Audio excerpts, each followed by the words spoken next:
Don మీడియాకు స్వాగతం. జర్నలిస్టులను చంపేస్తానంటూ బెదిరిస్తున్న తెలుగు యువత నేత అధర్ముడు. అక్రమాలు అరాచకాలు పార్ట్ 2.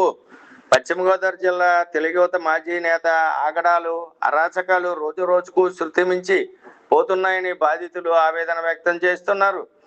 డాన్ మీడియా ఛానల్లో ఆ యువనేత రాసలీలపై వార్త ప్రసారం కావడంతో అతని అరాచకాలు బయటపడడంతో బుధవారం మధ్యాహ్నం కొందరు రాజకీయ నేతలను ఆశ్రయించి ఛానల్లో వార్తను తీయించాలని కోరడంతో వారు రంగంలోకి దిగి డాన్ మీడియా ఛానల్ ప్రతినిధితో మాట్లాడించడం జరిగింది.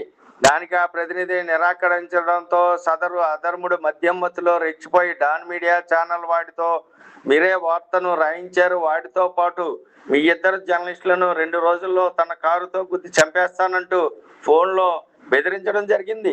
ఈ విషయంపై సదరు జర్నలిస్టులు తాడేపల్లిగూడెం పట్టణ పోలీస్ స్టేషన్లో అధర్ముడిపై ఫిర్యాదు చేయడానికి వెళ్తే అక్కడ పోలీస్ అధికారి సరిగా స్పందించలేదని సమాచారం. సదరు అధర్ముడి వ్యసనాలకు బానిసైన నేపథ్యంలో తప్పదాగి ప్రశ్నించిన తండ్రి మీద విచక్షణారహితంగా దాడి చేయడంతో ఆయన అవమాన భారం తట్టుకోలేక పురుగు మందు తాగి ఆత్మహత్య చేసుకుని తనువు చాలించాడని తెలిసింది.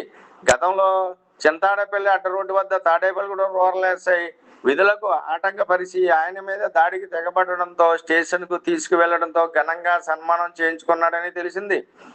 ఈ అధర్ముడు చేసే అకృత్యాలను అదే గ్రామానికి చెందిన తెలుగు యువత సోదరులు తమ సహాయ సహకారాలు అందిస్తున్నట్లు ప్రచారం జరుగుతోంది.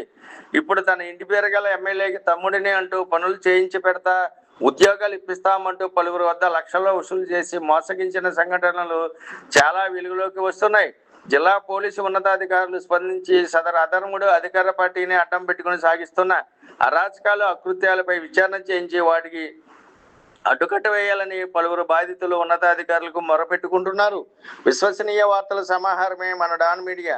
మన డాన్ మీడియాను లైక్ చేయండి, షేర్ చేయండి, సబ్స్క్రైబ్ చేయండి, మరికొందరితో చేయించండి. ధన్యవాదములు.